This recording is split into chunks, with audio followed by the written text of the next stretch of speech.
bi. non xeebuma ko mais yi ko gën a am solo jàll na fi moo tax ça me fait rien du tout et c'est pas aussi une surprise hein. Ah bon? Ouais.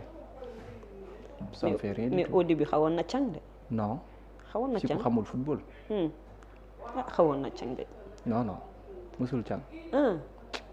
cum expert wax na. waaw ci ku xamul football mais ku xam football xam nga ne loolu du càng. expert wax na. waaw bëggoon nañ nga defal ñu tuuti analyse rek lu jëm ci match boobu noonu. match bi waa de match bu am solo la woon. mais xam nga Sénégal c'était une obligation pour moom mu mën a gagner pour qualifier ci coupe du monde bi voire même match nul daanaka doyoon na. mais démb boo xoolee bu baax match bi fa mu tàmbali dafa sore ci ndàmbooj ci fédération bi ci supporters yi ci billet bi loolu moo def. yaay nga ma nag ci billet yi. exactement yaay nga ma. waaw. man nag su ma daanoo damay nangu ne daanu naa yaay nga ma yàgg l'expert yaay ngeen man je pensais que c'était abordable. waaw mais hier quand j'ai vu le stade.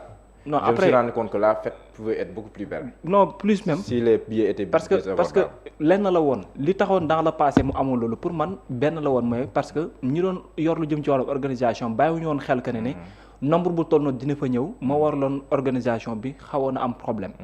mais billet yi même suñ ko defoon billet 250 nombre bi ñu ci war a jaay rek lañ ciy jaay. et capacité stade boobu noonu ñu yor wàllum sécurité xam nañ ne capacité bi. temps la problème sécurité. l'organisation bi nii la war a demee. dañoo bëggoon yokk loolu kese lay dem de problème sécurité. xam nga démb boo xoolee bu baax démb bu nit yi gënoon a bari la fête elle est plus belle. non beaucoup plus même.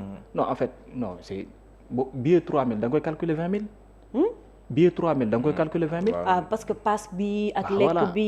léegi yow bul calculer ne billet bi mais da ngay calculer déplacement bi de Dakar à Diamniadio sori loolu na ngay sori calculer na waaw. léegi soo ko defee billet téeméer dem ba jàppal ne minimum 10 000 francs la. d'accord loolu da ci am man jàpp naa ñoom aussi loolu lañ defal comme calcul. benn facteur bu ñu waroon tenir en compte la. waaw voilà loolu la mais bon xam nga maa ngi naan la match bi ci kuy xam football démb di nga xam ne du problème. parce que Mauritanie bi ngay footballal gàcce ngalaama seen coach bi seen entraîneur bi. parce que man lecture bi ma def dès les 5 premières minutes rek mooy xam na exactement lan mooy fort footballu Sénégal. mu jël jeu bi yëpp dem camper ko ci milieu terrain bi pour mën a nag li ñuy wooyee bataille véritablement. loolu également moom may Sénégal chance boo xoolee démb bi début match bi.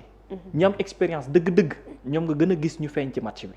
bu dee seetlu nga ko bu baax diggante Kalidou Koulibaly la ak Sadio Mané. qui a fait un match extraordinaire parce que dès les premières minutes malgré tout l'arbitre cherchait catégoriquement jéem a wàññi un tout petit peu seen xadar. mais après ils ont réussi à surdépasser exactement kiiwu arbitre bi. xam nga loolu lan moo koy mayee ci ñaar moo tax ñu lay wax que ne yenn jogante yi lu mu gàtt na am des personnes expérimentées ñu koy démarrer. parce que moom li mu doon xaar lenn la mooy match bi démarré na naa bloqué jeu bi au niveau du milieu terrain faire douter les joueurs sénégalais pour après ma jéem a téye match bi heureusement qu'on a un certain Pape Gueye au milieu de terrain qui a su faire la différence. xam nga Idrissa Gana Gueye boo xoolee bu baax Everton ni muy footballee ak la mu fay am comme espace ak liberté daanaka moom la ko Sénégal di jox moo tax ngay gis temps yi muy def match yu baax xam lu tax loolu. parce que marquage bi war yëpp daanaka ci milieu terrain bi c'est Pape Gueye qui s'en occupe.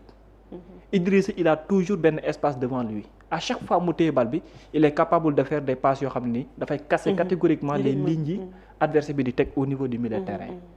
après moo tax nga gis Sadio Mané début match bi il était dans l'obligation de changer complètement même de position parfois mu percuter ñëw fii parfois mu percuter demee fee parce que xamoon na ne Sénégalais dañoo ñëw ak benn engouement ndax doyee match bi ni mu mel après loolu nag arbitre bi bëggoon également aussi pour fay ko. coach adversaire bi également après il y a eu un carton jaune. exact bien sûr Sadio Mané s'il n'était pas une personne expérimentée foofu lay paree ci match bi parce que dañoo ñëw jouer yenu match bi mais Mauritanie na leen ne dafay tempérer jeu bi.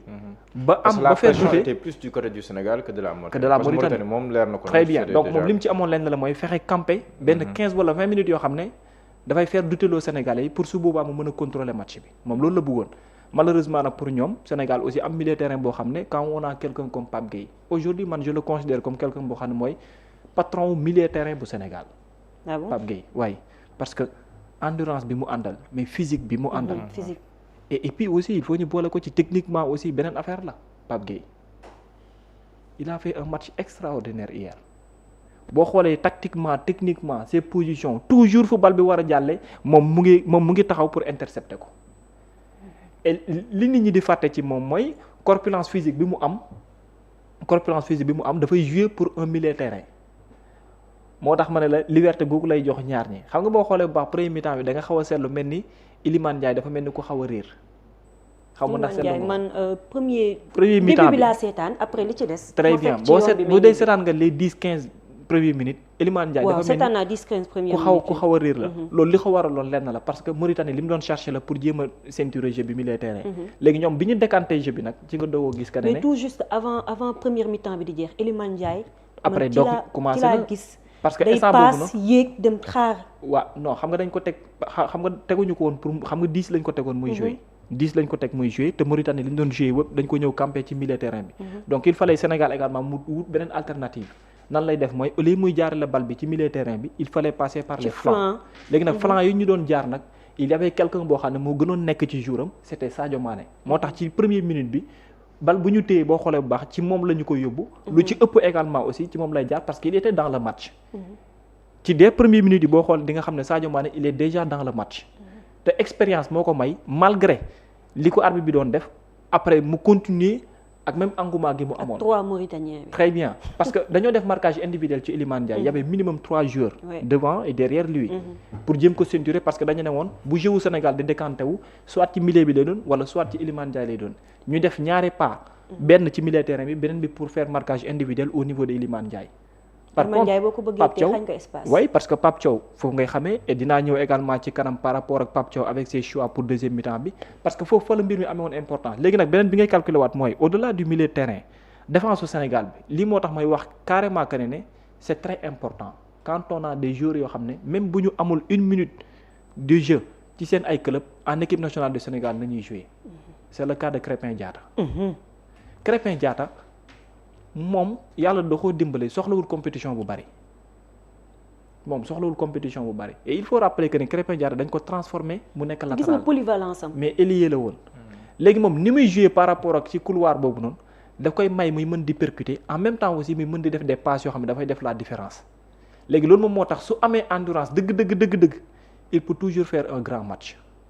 parce que adversaire bi même attaquant bi muy dajal da koy sóoraale gis nga ma jox la benn exemple Chelsea ak Paris Saint-Germain bi ñu dajee lan moo taxoon Maresca joué woon ak 3 latéraux yu bokkul kenn ki milieu terrain kenn ki axe kenn ki latéral droite parce que dafay xam exactement benn couloir boo xam ne mën na def différence su match bi c'était Kvaratskhelia à chaque fois mu percuter bu déborder dafay bàyyi derrière lui milieu terrain bàyyi derrière lui latéral ñëw dugg ci biir axe central c'est bu defee passe obligatoirement dafay def la différence il a su faire jouer 3 latéraux yu bokkul 3 mooy ñett ñi di ñëw di dem ak moom ci même couloir bi James Chalobah ak le français là boo teggee kenn yaa un autre escalier bu nekkaat sa kaw loolu la ñuy woowee stratégie tactique boobu nag dem moom la Mauritanie doon jouer malheureusement pour ñoom xaw na fonctionner 10 minutes sur Iliman Ndiaye xaw na fonctionner 10 minutes ci milieu terrain bi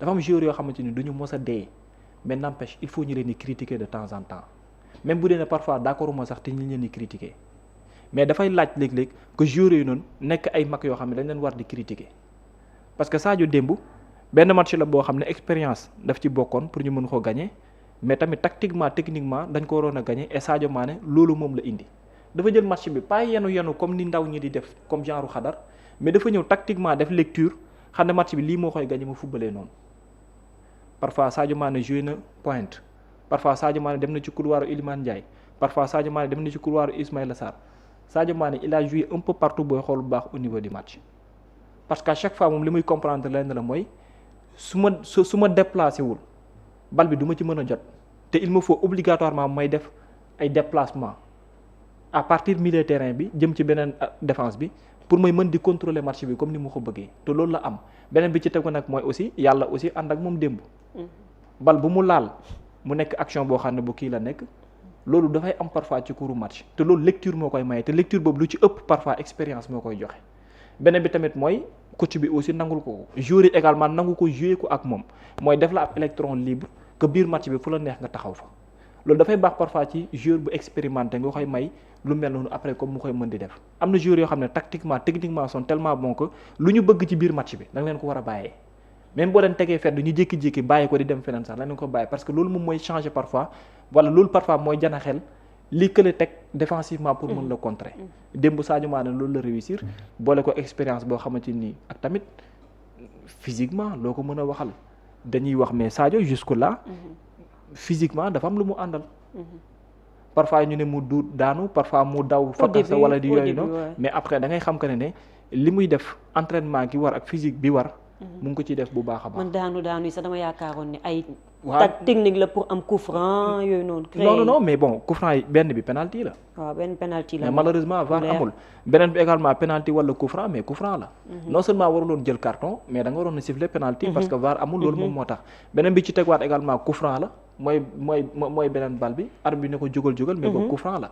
beneen bi mu amaat gis nga ko parce que yooyu mooy yenn joueurs yi koy am aujourd'hui li ñu am Sénégal te amuñu ko te mu nekkoon lu ñu jafe mooy bu match amee fu muy toll contre RD Congo xam nga yaa ngi fàttale ko bi ñu mënee Sénégal 2-0 ki doon ñaaxaat joueurs yi bi bal bi duggee c'était Sadio Mané final Coupe d'Afrique bi mu encaissé bi mu raté penalty moom moo retourné waat encore di encourager waat joueurs yi ça veut dire quoi joueur la boo xamante ni mentalement il est tellement prêt parce que c'est un professionnel de haut niveau on ne peut pas parler de professionnalisme si en Premier League joueur bu fa jaar club bu mel ni Liverpool.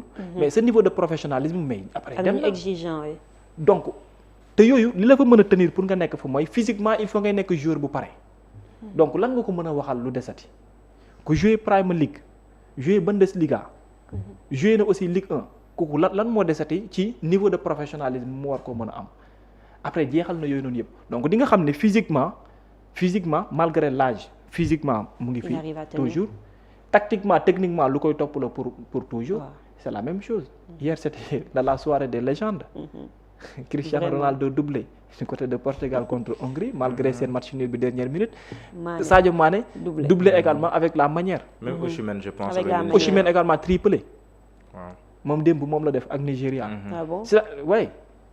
en fait yooyu noonu yëpp daf ci bokk mais ñoom barrage lañu war a jouer pour qualifier donc pour man démb beneen bi mooy même Côte d'Ivoire également aussi moom tamit mais pour man démb match bi mooy match la woon boo xamante ni dafa am lu ko doon gagné fii la woon ci bopp bi la woon te ñoom ñëpp xamoon nañu ne lii mooy gagné match bi te après loolu lañ joué par contre Sénégalais yaakaaroon match boo xam ne dañuy ñëw waaxule dem ko mais match boo xoolee bu baax dafa am calcul boo xam ne malgré score bi dafa am calcul bu ko accompagner calcul boobu nag après lañ ko comprendre ci biir match bi beneen bi également mooy le coach Pape Thiaw pour man ak lu ñu ko mën a waxal il est en train de faire des efforts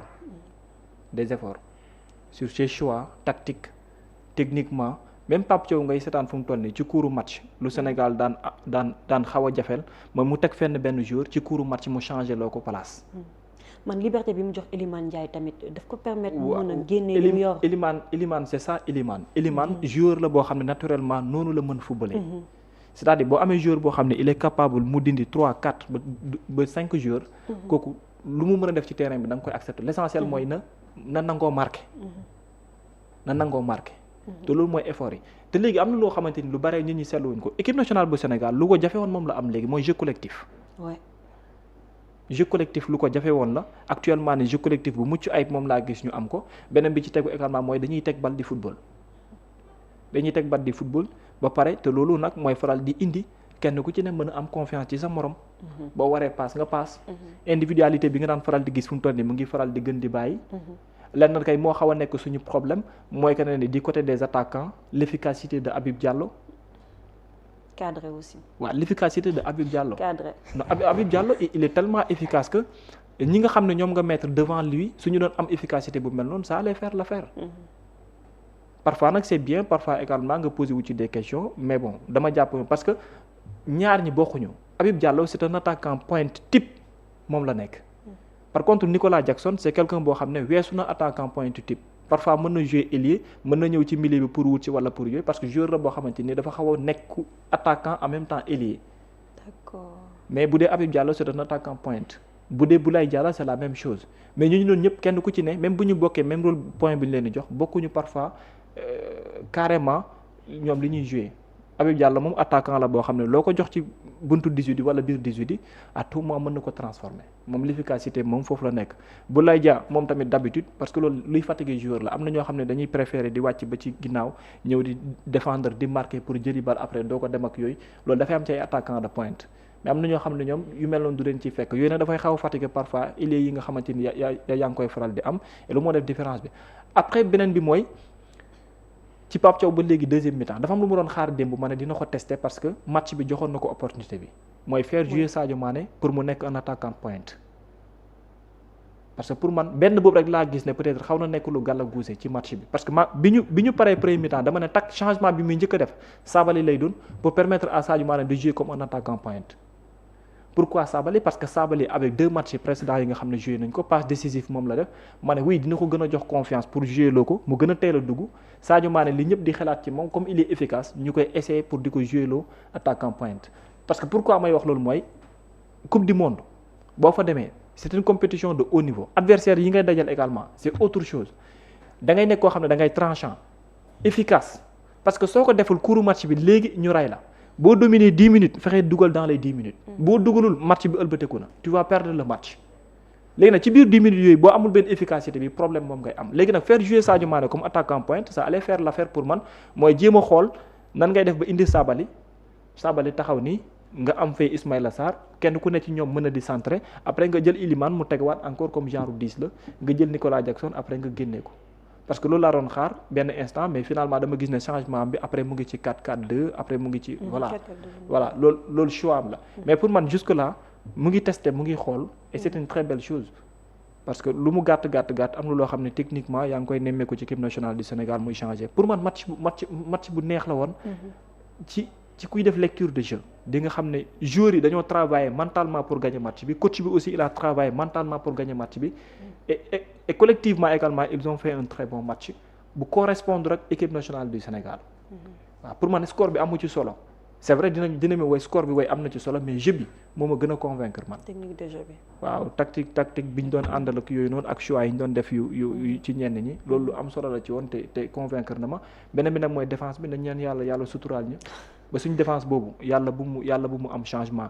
entre Niakhaté et Kalidou Koulibaly parce que ce que je vois c'est comme 2 joueurs yoo xam ne ñoo bokk même club bi ñuy jouer c'est rare nga gis ñu am problème derrière c'est rare nga gis ko ñu am problème derrière c'est rare te loolu parfois ñu ci nit ñu kii capable dëgg la c'est pas pour rien que Moussa Niakhaté nekk joueur bi gën a cher ci recrue Lyon yi fële Lyon les Ligue 1 en France c'est du hasard parce qu'il est bon il est très bon physiquement il est bon il est tellement endurant techniquement il est bon dafay def ay lecture de jeu yu extra moom lay def yu garaaw moom lay def Pape Gueye il ne se fatigue jamais ce joueur-là encore une fois Pape Gueye wax dëgg fa yàlla booy wut joueur ba yegg ci moom bu la neexee mën nga téye parce que quelqu'un la boo xam ne nii wax dëgg fa yàlla man moom voilà Ismaïla Sarr il a été un tout petit peu kii ak El Malick mi nga xam ne nii wax dëgg yàlla problème mu lecture laa gis waaw ak si hors-jeu tey mi waaw mais bon c'est normal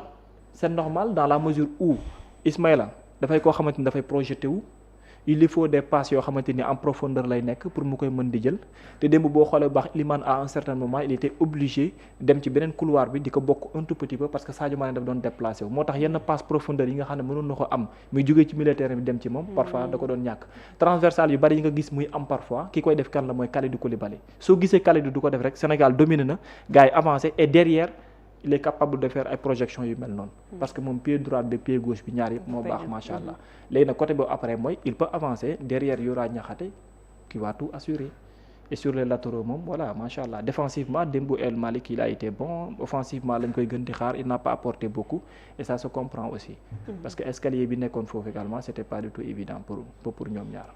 jërëjëf Babacar am na solo lool Diallo ma bëggoon ñu ñëw ci aspect organisationnel bi aussi. ni nga xam ne moom la ñu organiser jeu bi ak itam supporters yi gis nañ ne stade bi feesul woon nañ ko doon xaaree. waaw bon côté jeu bi moom defe naa mënuma see wax li weesu li si Babou wax c'est vrai que côté mobilisation bi la présence du président de la République amoon na solo parce que au-delà de tout li ñu doon jouer démb c'était une qualification au mondial. te 3e fois d'affilée. ñu koy tegle loolu je pense c'est extrêmement important au vu des enjeux yi nga xam te ni moom moo si nekk xam nga ñu ngi wax Sadio Mané boo fàttali ko Sadio Mané mondial bi passé daf ko raté woon pour cause de blessure donc bii day doon mondial bu capital pour moom incha allah buñ si àggee ak jàmm parce que déjà probablement boo moytul moom mooy nekk son dernier mondial ba pare tamit ñuy xaar lu bëree bëri si moom donc enjeu yooyu noonu daf si feeñ bu baax a baax c'est vrai démb côté public man dama bokkoon ci ñuy gëm ne que 3000 francs c'était abordable mais bi ma gisee quand même le stade ak vu enjeu yi làmb woon ak match bi jàpp naa ne fête bi mënoon a gën a neex bu nekkoon ne toutes les dispositions avaient été prises pour que stade bi mën a fees dell et loolu du laale dara les problèmes de sécurité comme ni ko le président de la fédération sénégalaise de football waxee ndaxte man jàpp naa ne dispositions yi war a mën a jël du point de vue sécuritaire war nañ ko mën a jël mais quand même c'était une belle fête jàll ne score 4-0 loolu tamit ce n'est pas donné maa ngi nuyu Cheikh Bara Ndiaye dañoo waxtaan ak ñoom mu ne ma dina romb ñaar moom di dem moom donc waaw mu ne ma maa ngi seen Cheikh Thioro démb waaw Cheikh Bara Ndiaye moom démb bi ñuy waxtaan moom xam nga moom tam day topp football mu ne ma daal leen daal mën naa la ko xool score moom dina romb ñaar di dem moom romb na ñaar ba àgg ñeent ba nga dëgg Cheikh Thioro Mbacké mi ngi fa woon ak moom ak docteur Ismaïla Diallo donc ñëpp a ngi fa woon donc et c'était important la fête a été belle après tam j'ai vu la réaction de Sadio Mané aussi parce que Pape Oumar Keita après aussi jël na ko si interview bu am solo bu où Sadio Mané revient sur les critiques mu jàpp ne que c'est normal il est normal que ñu koy critiquer mais moom tout le temps loolu daf koy gën a réconforter et que daf koy permettre mu aller de l'avant et loolu moom mooy mental bi nga xam te nii moom la ñuy am si moom parce que ni ku nekk fan la teg rek fa la critique yi di toll.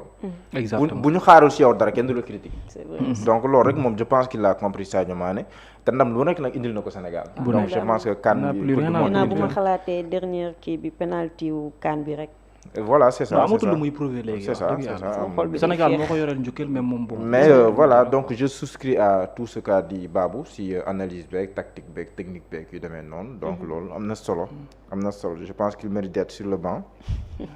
non beneen bi may laaj kay mooy diggante Yohan Diouf ak ki nekkoon démb ki ñu nekkoon démb titulaire. kan si ki doon góorlu démb tur bi laay fàtte. moom ak Mori Diaw ak Yohan Diouf. je comprends pas mais bon choix la yoo xam ne mën na nekk aussi gisuloo ne Mori Diaw am na expérience équipe nationale. waaw am na xam naa dafa gis ne match bi naa ko faire jouer loo parce que aussi c'est quelqu'un boo xam ne il est toujours là. loolu aussi am c'est ça Mori Diaw am na expérience équipe nationale moom tamit c'est ça. waay te loolu dafa woon ne Sénégal am na embarras du choix. diggante Mori Diaw non attaquant. non am na choix maanaam fu si nekk mën nga am ay choix yu bëree ba loolu tamit dafa baax. Yohan Diouf il est titulaire. fa mu nekk foofee ca Nice. Nice xaw ma ren su ma juumul Nice yaakaar naa la moom Mori Diaw daaw il fait partie des meilleurs gardiens ci Ligue 1 bi ndax nombre d'arrêts yi nga xam ne am na ko mu dem Le Havre ñu bare ñu ngi doon xaar sax mu dem ci club bu gën a mag boo xoolee bu baax. Yohan moom ñu bari dañ ne woon daaw moo waroon nekk sax meilleur gardien bu Ligue 1 après finalement lañ ko jox keneen ça montre que ni aussi c'est un très bon gardien. ndam li am na solo di si big up aussi Dame Mbodj. gis naa ko ci wetu président de la République waaw moo ko teew. mais am na ci solo nag parce que président gis naa aussi temps yi muy def lu am importance. match bu amee mu woote téléphone wala mu déplacé wala mu dem toutes ces choses là. waaw parce que xam nga le président moom mooy le premier supporter. très bien parce que moom mooy waxal sénégalais yëpp. te loolu am na solo loolu. président da nga ko daan def président Abdoulaye Wade daan na ko def président Macky Sall ak noonu. mais dem moom sa présence dafa amoon solo. parce que match bi am enjeu qualification coupe du monde. ku xam sport. ni mu mën a taalee ab réew. Sénégal war a am aussi ndaje yu am solo si wàllum sport. JOJ ñu ngi koy waajal. en 2026 incha allah donc ak compétition yi donc c'est normal que mbirum sport. ñu prioriser ko. bu baax a baax. et sport pas football kese sport ñu yaatal ko baax a baax donc loolu je pense et fédération bi encore une fois. fédération peut-être li ñu doog a toog la mais war nañu joyante lu bari man mën naa leen pardonner loolu. maanaam ci li ñuy doog a mais dans le staff aussi am na ñoo xam ne yàgg na. ñu nga fa Abdoulaye Seydou Sow yàgg na si fédération. waaw mais nañu war nañ gën a nañ ma jéggal mais nañ góorgóorlu. war nañ gën a ñoŋalaat parce que bu la ku ñëpp tëfli bu yàggee da ngay tooy.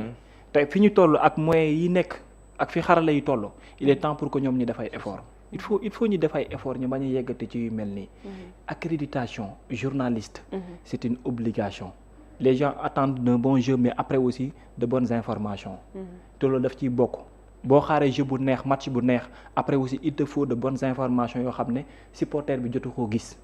xam nga démb sa maa ngi bind naan une première mi-temps 45 minutes sans même voir le premier supporter bi ñam toog ci biir stade bi c'est tout un problème parce que déjà premier mi-temps moom jeex takk daanaka président de la République ci stade kenn gisu ko.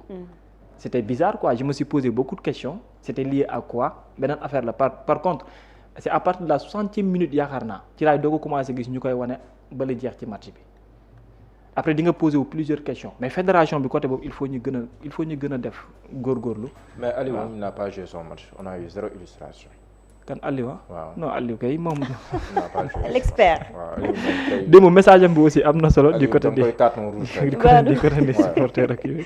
mais bon match bu amoon solo la. heureusement qu'on a gagné et voilà. jërëjëf Mouhamed ñu daal di lay yeewi rek ma daal di gestu wax ak Babacar ci lu gën a fës ci xëtu yéene kaay yi. waaw ayca bismillah. waaw dañ koy tàmbaleeg Libération. quotidien ni nga ko waxee tigi Libération xëy tey nit ci lu yaatu lool lu ñëwal li nga xam moo di